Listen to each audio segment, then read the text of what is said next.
Ďakujem pekne, želám všetkým príjemný predvianočný deň a dovolte, aby som vysvetlil niektoré informácie, ktoré sa objavili v našom rezorte v posledných dňoch.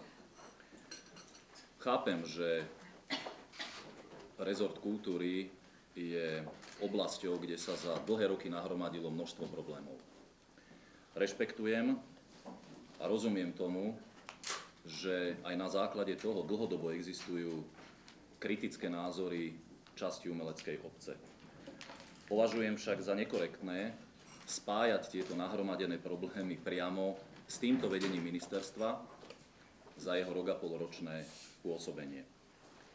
Zároveň nerozumiem tomu, že časť umeleckej obce navrhuje odvolávať ministra za to, že dokázal do rezortu zabezpečiť navyše finančné prostriedky. Chcem v tejto súvislosti povedať len niekoľko z vecí, ktoré sme naštartovali a ktoré považujeme za dôležité pre celú slovenskú kultúru. Na budúci rok sa po dlhých 10 rokoch čakania naštartuje rekonštrukcia Slovenskej národnej galérie.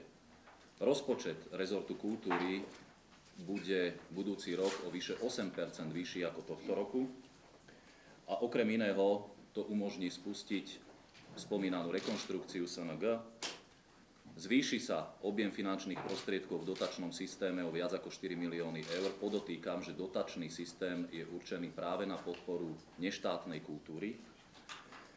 Pripravený je mimochodom aj nový program, ktorý spúšťame poprvýkrát v novom roku.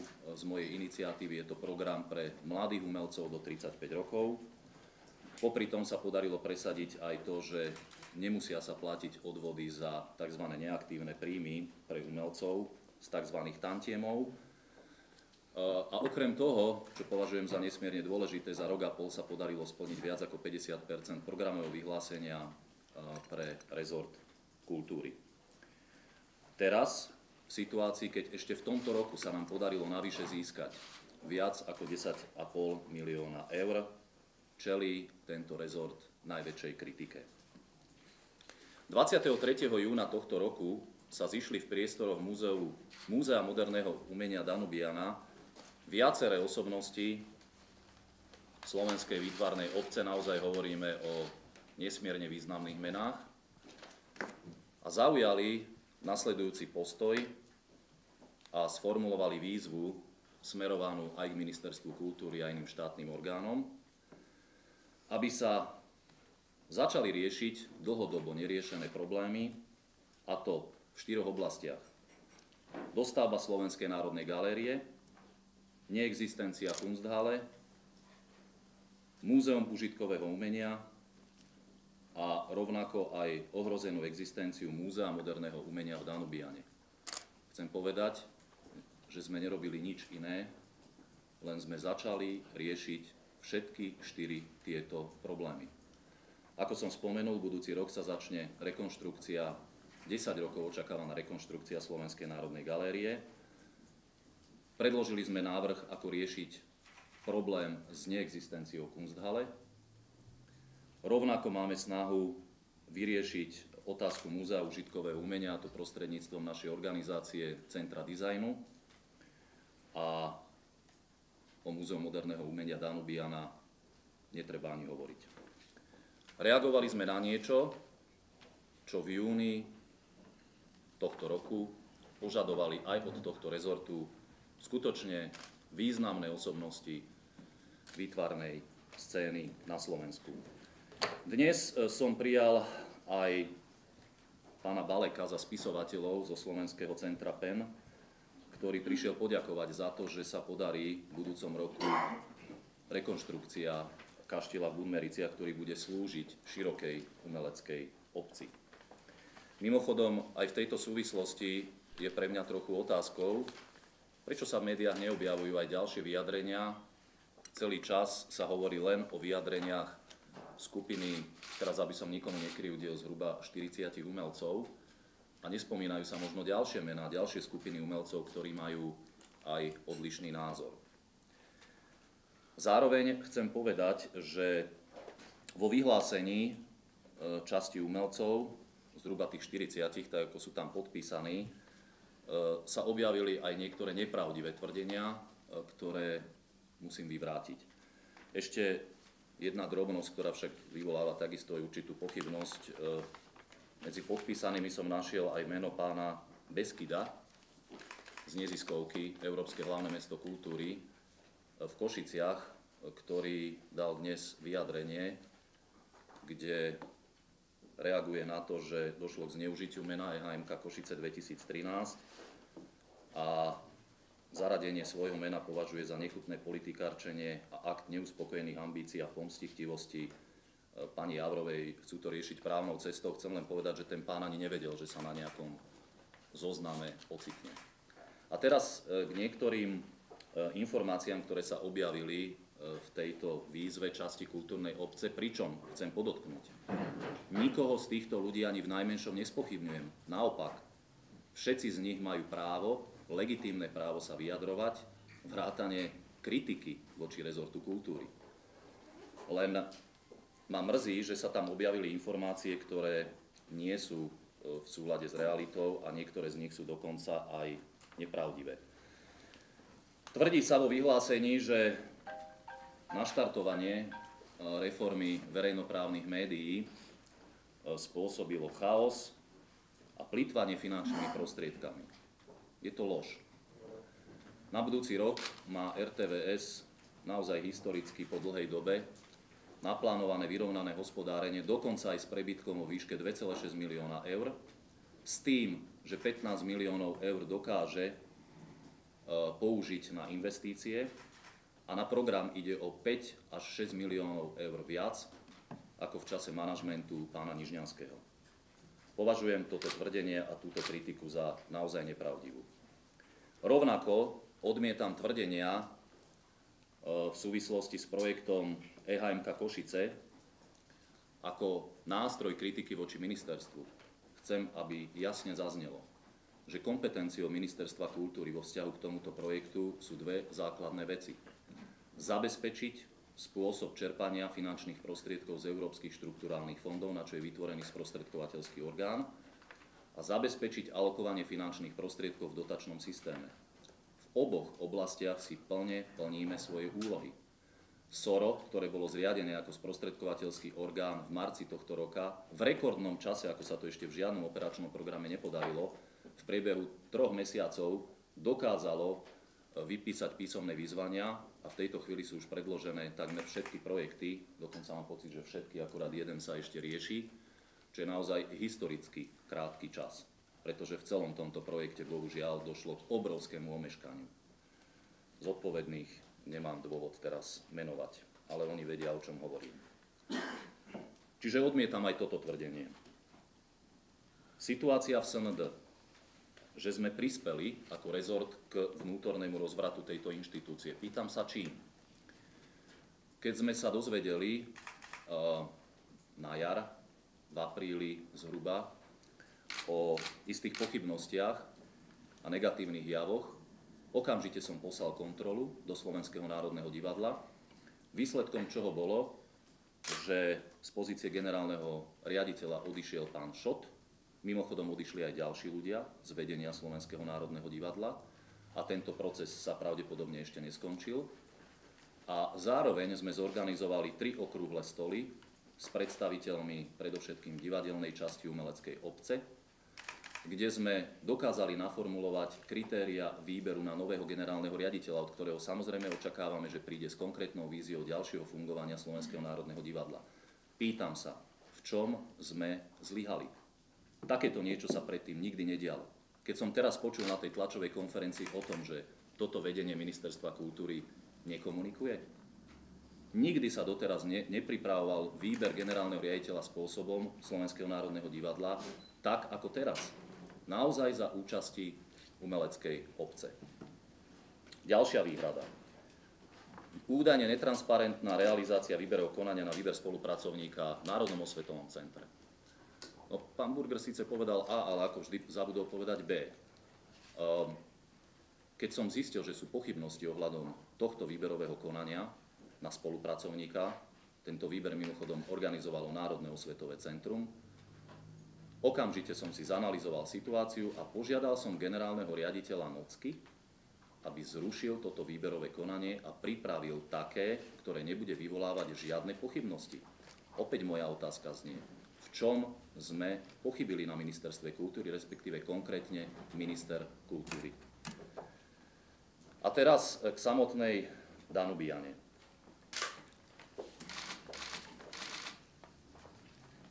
Danubiana je príbeh, kedy má minister kultúry dve možnosti. Sú k dispozícii účelovo viazané finančné prostriedky na základe materiálu, ktorý 13. júla tohto roku predložilo na rokovanie vlády Ministerstvo financií a má možnosť s týmito peniazmi efektívne naložiť a nasmerovať ich do slovenskej kultúry, alebo bola druhá možnosť. Mohol som tieto peniaze odmietnúť. Som presvedčený, že keďže som tie peniaze neodmietol, že som konal správne. A konal by som tak opätovne. Čo sa týka času, áno, súhlasím s tým, že vždy je možné komunikovať viac.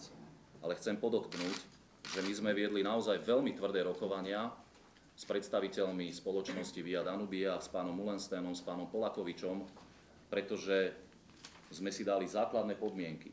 Požadovali sme, aby výber stavebného dodávateľa, ktoré už mali vybratý, sa uskutočnil cez verejné obstarávanie. Zároveň sme požadovali, aby štát mal celý proces fungovania tejto neziskovky pod plnou kontrolou. To boli naše základné podmienky, samozrejme boli tam ešte nejaké ďalšie jednotlivosti. A áno, tie rokovania trvali dlho a môžem povedať, že do minulého piatka ešte nebolo vôbec isté, že či sa tento projekt zrealizuje. Naozaj to bola otázka niekoľkých hodín, myslím v priebehu tých posledných momentov. V pondelok sme podpísali založenie neziskovky. Je to možno vysvetlenie, prečo nedošlo k širšej komunikácii, ale toto bol naozaj jediný dôvod. Opakujem ešte raz na záver. Ako minister kultúry som mal dve možnosti. Buď peniaze navyše v tomto roku pre slovenskú kultúru získať, alebo ich odmietnúť.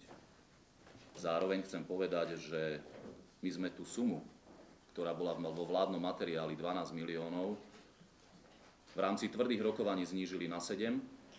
Na základe toho vieme podporiť aj niekoľko ďalších zmysluplných projektov v oblasti slovenskej kultúry. Danubiana, Slovenské centrum vizuálnych umení, nezisková organizácia, je verejnou organizáciou. Vznikla zlúčením alebo vstupu súkromníka, pána Mullenstena, ktorý do projektu vložil všetko doterajšie, čo Danubiana je, a finančným vkladom štátu prostredníctvom Ministerstva kultúry.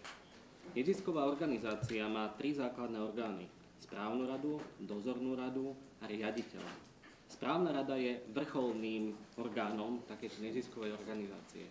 V tejto správnej rade má neodvolateľné a navždy 4 miesta vyhradený štát, ergo Ministerstvo kultúry, a 3 pán Mullensten. V tejto chvíli je obsadený teda zo strany pána Mullenstena ním a jeho dvoma deťmi.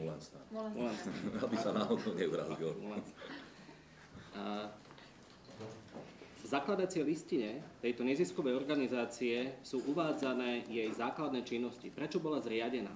A tieto základné činnosti tam uvádzané vychádzajú z koncepčných materiálov, ktoré vznikli tu na Ministerstve kultúry za ostatných 15 rokov ako vo vecnej diskusii s výtvarnou obcou. Tá vtedy formulovala niektoré nedostatky výtvarného života na Slovensku. Tie nedostatky sa zakladali predovšetkým na neexistencii Kunsthalle, teda špecializovaného priestoru pre vystavovanie súčasných prejavov vizuálnych umení na Slovensku, ale teda svetových, ale taktiež aj inštitúciou alebo nejakou organizačnou zložkou, ktorá by dokumentovala súčasný výtvarný život na Slovensku. Jednoducho zbierala informácie o súčasnom výtvarnom umení, o existujúcich výtvarníkoch, o aktivitách, podujatiach. Takáto inštitúcia chýba v sieti organizácií, ktoré Ministerstvo kultúry v tejto chvíli zriaďuje. A zriaďuje Divadelný ústav, Slovenský filmový ústav, Literárne informačné centrum a podobne. Národné osvetové centrum, Slovenské centrum dizajnu. Výtvarné umenie nemá takúto špecializovanú inštitúciu. vložením týchto poslania a úloh do neziskovej organizácie Danubiana, Slovenské centrum vizuálnych umení, a vkladom štátu, ktorý je majoritný, a možnosťou ovplyvňovať celý chod tejto inštitúcie, nastala situácia, kedy táto inštitúcia nie je rozpočtovou alebo príspevkovou organizáciou štátu, ale je neziskovou s majoritou štátu. Teda má plné kompetencie na jej chod a na jej ďalšie zameranie. Pri zakladaní neziskovej organizácie je nevyhnutné stanovovať dozornú radu, správnu radu a riaditeľa tejto inštitúcie. Riaditeľ tejto inštitúcie má tie kompetencie, ktoré mu určí správna rada. Na včerajšej tlačovej konferencii v Danubiane pán Vincent Polakovič sa postavil a vyhlásil, tak ako doteraz, že on nie je ten, ktorý bude určovať, ani nikdy neurčoval výstavný program Danubiany, ktorá existovala pred založením neziskovej organizácie, ale on bol ten, ktorý sa staral o bežnú prevádzku. Za plný chod z hľadiska koncepčnej stránky Danubiany zodpovedal pán zakladateľ Moelstan. Ten v tejto chvíli v zmysle štatútu a v zmysle zakladacej listiny má možnosť navrhovať 1/3 všetkých aktivít, ktoré tam budú. A pokiaľ tieto budú nejakým spôsobom presahovať možnosti rozpočtu, ktorý tam bude, tak si ho bude musieť doplatiť sám. A všetko ostatné je na správnej rade. Vrátanie toho, akým spôsobom sa bude kreovať či už kurátorská rada, či už ďalšie aktivity, ktoré sú. To znamená, že všetko je to v zárodku. V tejto chvíli niečo vzniklo. Vzniklo to ako možnosť pre slovenskú kultúru uchovať tento kultúrny stánok a dať mu novú náplň. A táto nová náplň sa nachádzala v tých materiáloch, ktoré boli tuná a ktoré boli vyjadrením a želaním kultúrnej obce. To, že Danubiana je v tejto chvíli 15 km od centra Bratislavy, alebo že dovtedy tam neboli celkom tie práve výstavy, tak s tým si môžeme polemizovať. Ale existujú obdobné kultúrne centrá, obdobného charakteru, ktoré sú mimo úplných centier a plnia tieto funkcie. Našou snahou bolo priniesť do výtvarného života na Slovensku, využiť túto možnosť a priniesť nové priestory a nové funkcie, ktoré tu na dlhodobo absentujú. A ja som presvedčený, že v spolupráci s celou výtvarnou obcou sa tieto nové funkcie aj nájdu. Prečo sa to udialo v takomto režime, bolo vysvetlené tu na predo mnou pánom ministrom. Čiže v tejto chvíli ja považujem za veľmi nekorektné rozprávať o všetkých týchto veciach. Naozaj je to o tom. Je to aj terminologický problém. Múzeum moderného umenia je niečo iné ako Kunsthalle. Priestory Danubiany pred dostavbou v tejto chvíli poskytujú možnosť, aby boli vytvárané aj projekty kurátorsky zamerané na súčasné prejavy vizuálnych umení, ktoré tam môžu byť vystavované. To znamená, že môže do istej miery vstupovať aj Kunsthalle. Ešte neznamená, že je to čistá Kunsthalle. Ja si to uvedomujem. Ale aj ten projekt, ktorý tu bol dokonca schválený poradou vedenia Ministerstva kultúry z roku 2008, predpokladal, že takáto inštitúcia, ako je Kunsthalle, nebude len čistým výstavným priestorom, ale bude práve plniť tieto chýbajúce úlohy a ciele v oblasti informovania a dokumentovania slovenského výtvarného umenia a ďalšie, čo považujem za obzvlášť dôležité, aj vysvetľovania bežným návštevníkom, predovšetkým mladým a deťom, čo to súčasné umenie je, akým jazykom komunikuje a podobne. To znamená, bude sa prihovárať návštevníkovi aj prostriedkami múzejnej alebo galerijnej pedagogiky. Toto bol cieľ. A tieto úlohy, ktoré boli sformulované v zriaďovacej listine takéhoto centra, sa bez toho, aby sa nejakým spôsobom upravovali, dostali aj do zakladacej listiny tejto inštitúcie. Mimochodom, samozrejme, že všetky tieto dokumenty budete mať k dispozícii, to je pochopiteľné.